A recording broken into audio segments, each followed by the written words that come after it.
Good morning. I cannot believe it is the middle of November.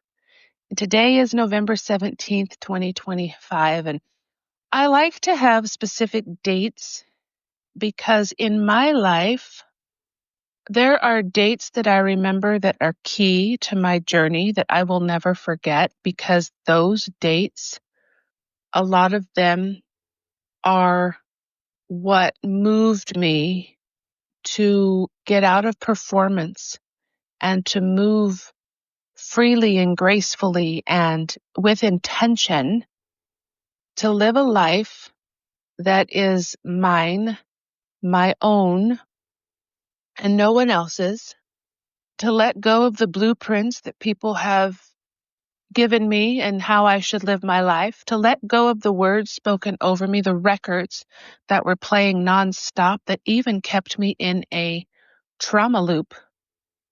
And today I'm going to get very raw, real, and candid on here. And you're going to walk away also with some tips and keys to move out of performance and smash the records that keep playing over and over. Maybe you've even found that some of the records that you have playing in your head aren't even your own voice. Maybe they're blueprints spoken over you by other people. Could be parents, teachers, pastors, friends, peers. And today we're going to smash those records so that moving out of performance becomes not just a thing of the past, but a continuance forward moving action for you today. So welcome to today's episode. First, I also want to talk about I've got an offer that I've got a fan club. I don't know if you know this, but it's called the Hype Sizzle Fan Club. It is, I am creating it behind the scenes. Also, there is a class that for $10 you get to have for the rest of your life. It is called the Burnout Rebellion Starter Kit. And so you can find the fan club on my Podbean app. It's only available through the Podbean app. I know that my podcast is on every podcast platform out there, but when you download the Podbean app, because this is my main stage, if you will, look for the Hype and Flow Studio with Tiffany Quinones. And on there, you will be able to see Fan Club. So you can click on that. And in there, we have some amazing things. You get access to new podcasts that come out. You also get access to, I believe you can comment. I believe you can, celebrate some amazing things. It's literally like a mini community. Now, the membership is free, but with the Burnout Rebellion Starter Kit for $10, you can't go wrong. I'm telling you, you will walk away with letting go of performance. You will walk away letting go of burnout. One of the number one things that people come to me for is performance. They want to get free from that. Excuse me. Also, burnout. They come to me because they literally say, Tiffany, I need help with letting go of burnout. Not in those words, but it's a series of they're tired, they're exhausted, their energy levels are gone. They're not putting themselves first, they're putting themselves last. Their to-do lists are way over, like it's like where are you in your to-do list? Do you put yourself do you have fun? What do you do for fun?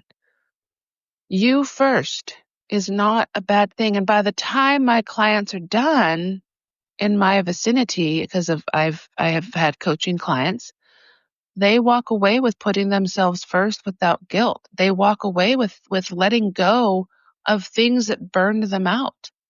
They find the roadmaps and the keys for themselves that get them back to the life that they, truly envision for themselves, letting go of burnout. So that's what you're going to find out in the Burnout Rebellion Starter Kit and in the Hype Sizzle Fan Club. It just is a win-win. And for $10, you get to keep the recording forever.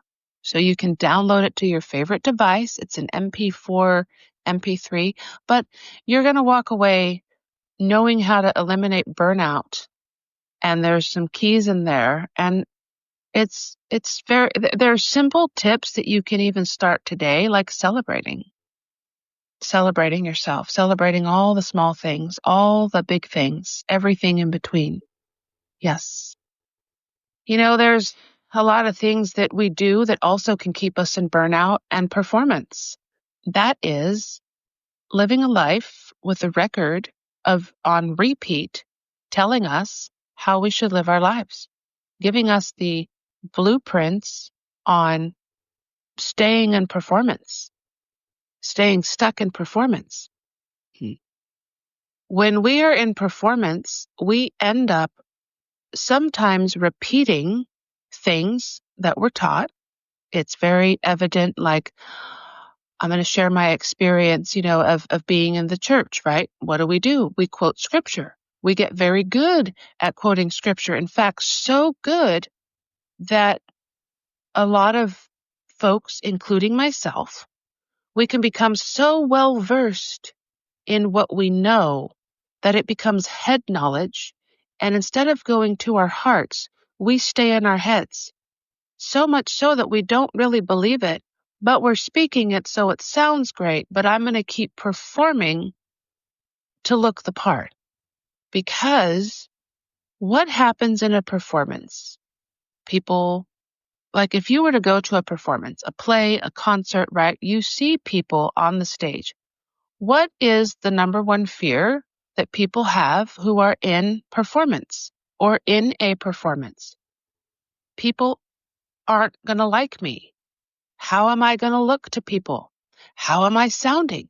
They do a sound check, right? If you go to a speaker, I've been to conferences. I've seen people speak.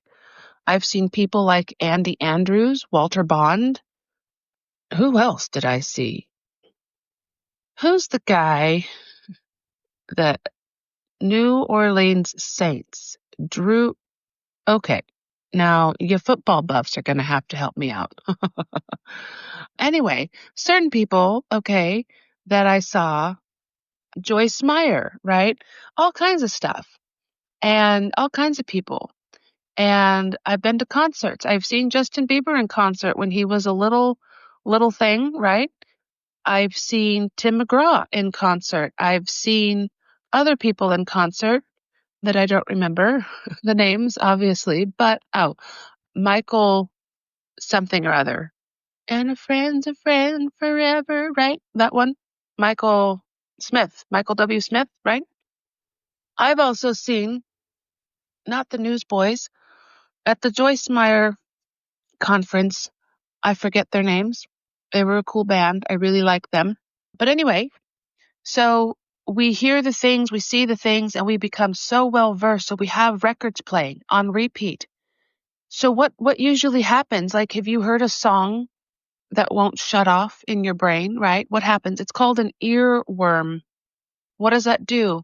Well, it gets us to sing the song repeatedly on repeat and sometimes so loudly that we think that we are applying for American Idol or The Voice, okay?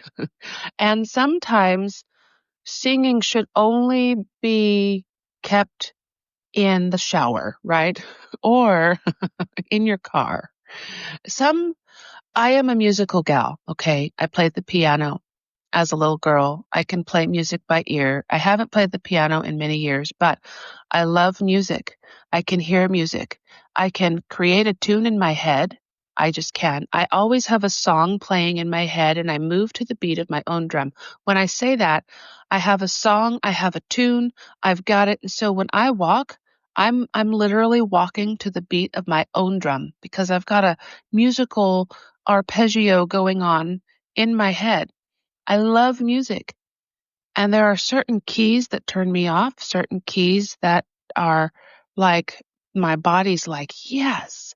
It happens to a lot of folks, right? There are certain keys, certain notes of music that are actually soothing and can provide healing to the body. By the way, the key of David is one of them. There's other keys as well that bring healing. But I can also hear when a musical note is off, or I can hear when people sound off key, or I can hear when the musical note sounds like a sharp off key C when it should be an E flat. You know what I mean? And so it's like, oh, so it turns me off, and I don't really want to hear the sound anymore. But there's something that happens when I keep hearing the song, when I keep hearing the performance, when I keep pressing play. There's something that happens. A lot of times what happens is we get it stuck in our heads, right? We hear it all the time. When is the last time you said, man, I have this song in my heart, okay? But no, we have it in our heads. We get to thinking, and it usually stays stuck in our heads or our minds or our brains. And so we can't get rid of it. Earworm. That's what it's called. Same thing goes for musical or not musical. Same thing goes for records of words that have been spoken over us. Or if you're anything like me, you suffer from an identity crisis from not knowing you're biracial until you reach the age of 13. And even then, you still don't know who you are and you have an identity issue. So what do? You perform. You play the part. You find people.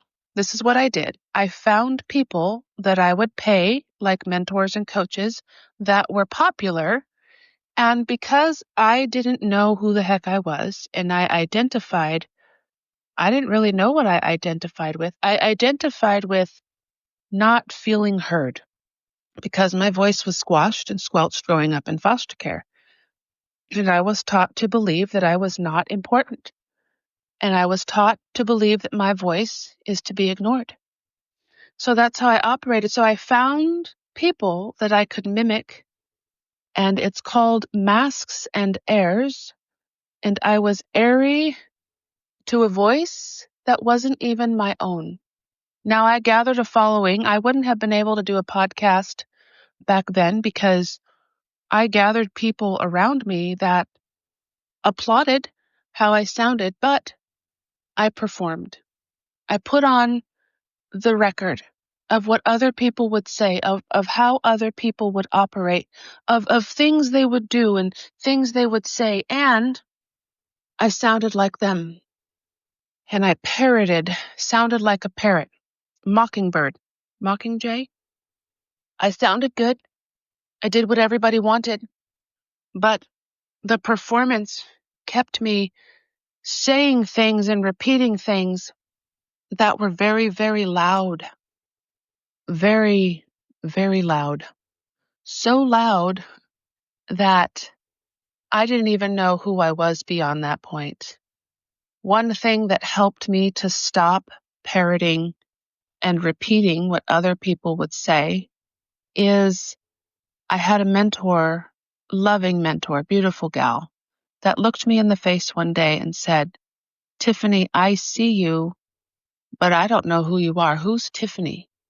It was at that moment that I felt seen, not exposed in a bad way, but somebody knew that the way that I was showcasing myself wasn't even the right thing, wasn't even the right person. Now, thank God, with healing and everything else that I have been going through, which has been grueling, I have learned that my voice is like powerful and it's amazing. And people listen. People pay me to listen to my voice. Yes, I have clients. I have a track record. People come to me because they want to hear how to break free from performance. And it starts with, number one, asking yourself, who am I? Going to town, what do I like? What's my favorite color? What's my favorite plant? What's my favorite drink in the morning? Hopefully it's coffee. Hopefully it's not alcohol, right? I mean, unless you like a mimosa now and again. I'm not a big drinker. though I do like a mimosa once in a blue moon. Also alcohol, hormones, all that stuff. It's toxic, but I'm not here to, we're not here to talk about that today. So number one is really finding out who you are. What do you like? What is your favorite music? What is your favorite food? Do you know? What favorite color do you enjoy looking at and staring at? What is your favorite scent?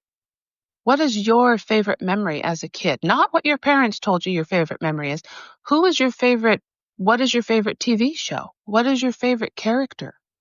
TV character. What is your favorite TV series on Netflix? Do you even like Netflix? What is your favorite book? My two favorite books of all time are The Dream Giver by Dr. Bruce Wilkinson, and The Traveler's Gift by Andy Andrews. Hands down, I can reread those books without feeling like I am putting on a performance. And I talk about them all the time. And without feeling like I have to, oh gosh, I have to read this book because, personal growth. But then who taught me that personal growth meant reading books? People did. So I performed with that record, and guess what I did? I parroted and I rehearsed and sounded like the books I was reading, the people that were telling me that I had to read. And it turned into a performance-based activity that I was unhappy about. So number two, I asked you who you are. What do you like?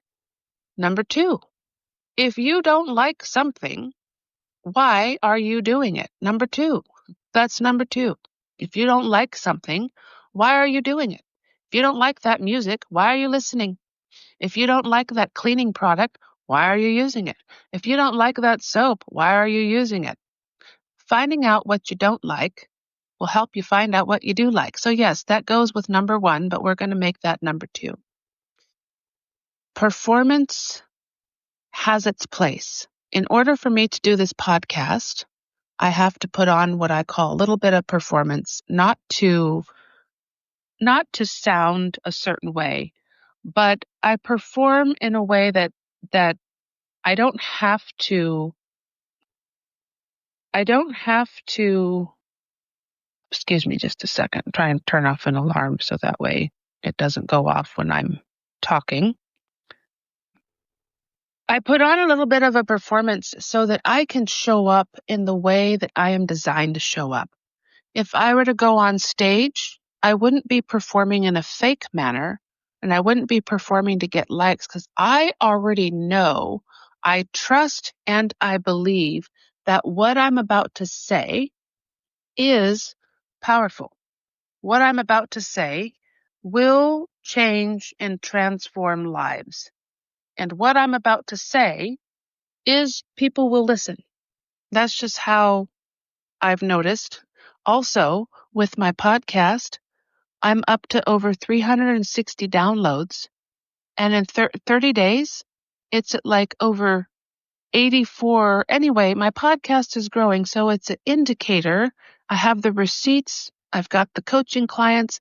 I have people that have come to me, moms, business owners, wives, men and women have paid me, okay, to speak, and they get profound transformation. And I'm not sharing that to, brag and boast and all that stuff. I'm sharing that because there are people who have come to me that didn't know that they had permission to put themselves first, didn't know that they had permission to turn off the record. So this ties in with number three. If you were to strip away the conferences, the record, if you were to strip away the teachings, if you were to strip away everyone else's voice, what are you left with? This also ties in with like scriptures. If you were to strip away even the teachings, okay? Let's say you are a churchgoer, and even if you don't go to church, maybe you listen to something else. If you were to strip away, let's say you listen to podcasts. If you were to strip away what they're saying and what their words are, what are you left with? And this ties in with part three. What truth are you lining up your beliefs with? We are stripping away the record today. We are stripping away the performance today. Because when you strip away all that you have been told, including the words from your parents, if it's negative, positive, whatever it is, strip away what your family has told you, your Uncle Bob has told you, people have told you, stripping away all that you've been told about money, working, getting a college degree. Oh, that's another podcast. Getting a job, your career, what you should be doing, stripping away the shoulds. What are you left with? You are left with yourself. You are left with the truth. You are left, and I'm rising up as I'm saying this, you are left to speak the truth over yourself. And you are left with, I'm done listening to that. And I'll give an example. I used to attend conferences in a community that turned into a cult. Okay, just being honest. There was a lot of performance-based teaching going on in this particular community, and there was a lot of feeling of like lack and performance, and unless you were performing, looking a certain way, unless you were the top performer, you didn't get acknowledged. And it put me in a cycle of shame, guilt, lack, less than. And I put on a performance because I thought, well, shoot, because I'm not being acknowledged, because I'm not being seen, I forced myself to be seen. So I had years of records playing that left me in a cycle of performance that I didn't even know who I was. I didn't know who I was supposed to be. I didn't know that I could love things that I love now. I didn't know that I had the right to say no to people, to things that I didn't want to do. I honestly, to be honest with you, I stopped reading books just because mentors and coaches recommend them. The reason why is because I have a library of books that I've bought in my Audible and on my shelf that I bought because they recommended it. And the blueprint from others telling me that I had to perform to read a book, because if I'm not reading, it means I'm not growing, and personal growth means you're reading, so get the book.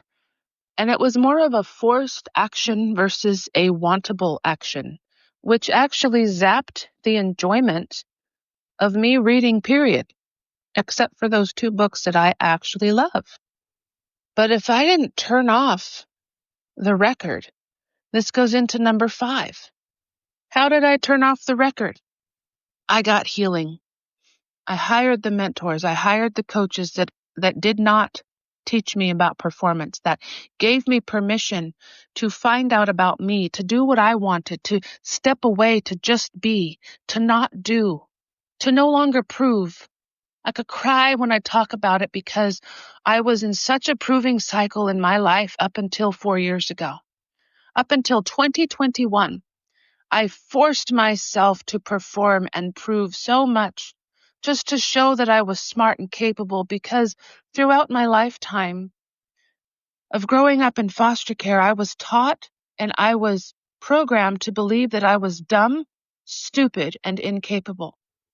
I had the records playing from foster parents, almost adoptive parents, my birth mom, biological sibling telling me how stupid I was, learning disabled. If you had a brain, you'd be dangerous. A foster parent would tell me that, followed by one of my sisters, older sister, would tell me that. And I'm like, wait a second. So I believed it.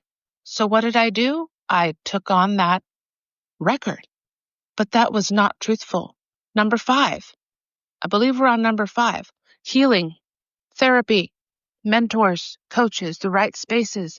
I started letting go of following people that put me in burnout. I unfollowed. I learned, but it came at a cost with the healing. Many of us we think that healing is one way. No, no, no, no. I will share this only because of my love for this. There's one way to God, that's through his son, Jesus. There's different methods of healing. So no, there is not just one form of healing. There's many. But the road that I took, many aren't willing to go down that road because it can be painful, because it comes at a cost. Because when you start healing and you start learning who you are and your identity becomes more clear and you begin to find out who you are, you start walking in that. It comes with the cost. You start, like, people will fall off. People who it will feel lonely at times, but it's it's worth it, because then the people that are aligned with you will come. You will have better friendships. You will have aligned friendships, closer friendships. You will know who you are. You will have boundaries. But it comes with healing. It comes with saying, you know what? I'm done. I'm done chasing. I'm done performing. I'm done looking a certain way. Performance is done. Show's over. It's the final curtain call. But until someone shines a light for you, you will be on a stage exposed with makeup on and a mask. You will be playing the part like I did. You will sound a certain way. You will say all the right things. You could even look like, holy and righteous and amazing and saying all the right things, but there's something that's not aligned. There's something that's missing. And that something is you. Finding you again. And this all also leads to ending burnout. Because when we're in performance, have you seen? Okay, recently I saw a video of Darius Rucker. He's the singer. Oh gosh, what is that? I only want to be with you, right? That guy. Okay, he's now a country singer, like a big time guy, right? Big time singer, star. He's got a great voice. He's phenomenal. The video that I saw, and of course now you have to watch videos a lot because there are a lot of AI videos out there that look real and half of them are not. But apparently in this video, he stopped singing because his voice gave out. Now that's not very common, but the show was over. And what did he do is I think he refunded tickets or he did something, but people weren't happy. But then there are people that understood. I am one of those people that I understand. Things happen, but there comes a point where your voice has to stop and the show has to be over. There comes a point where you have to stop and you have to decide that you're done. Sounding like a parrot, sounding like a mockingjay, sounding like the mentor and coach or pastor. Just because it sounds good doesn't mean it is good. And that is the loudness of performance that a lot of people don't realize that they have. That is the part of performance that people are asleep to. I know because I was one of them. But healing is a beautiful thing because now I'm beginning to know who I am. You know what? I can tell you what I like. I can also tell you that I lovingly set boundaries.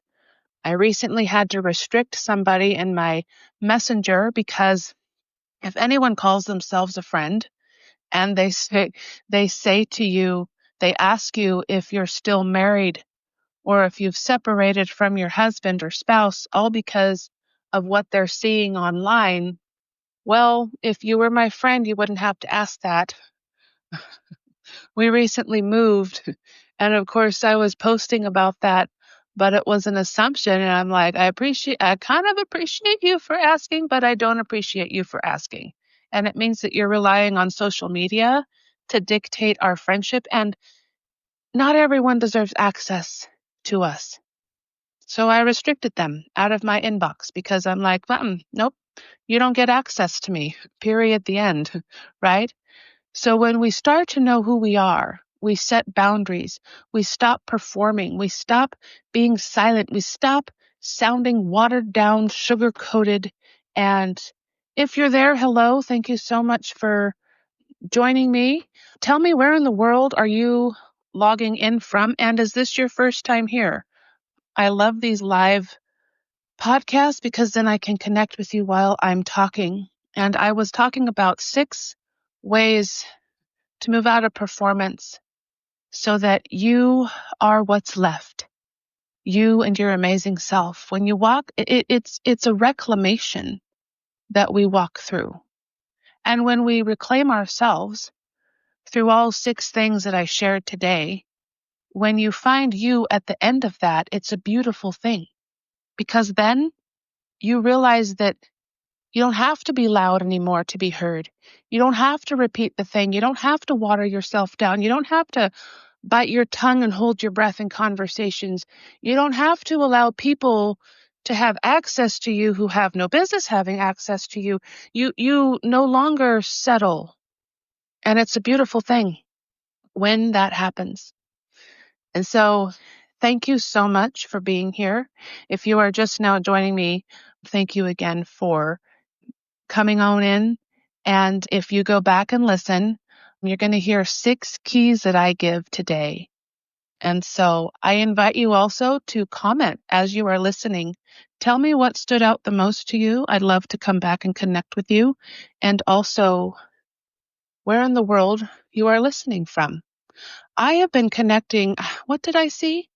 I think did I see somebody in like other countries who are tuning in? And it's totally cool because I'm like, yes, we're connected. And so thank you so much for being here. And I look forward to bringing you the next podcast. So stay tuned and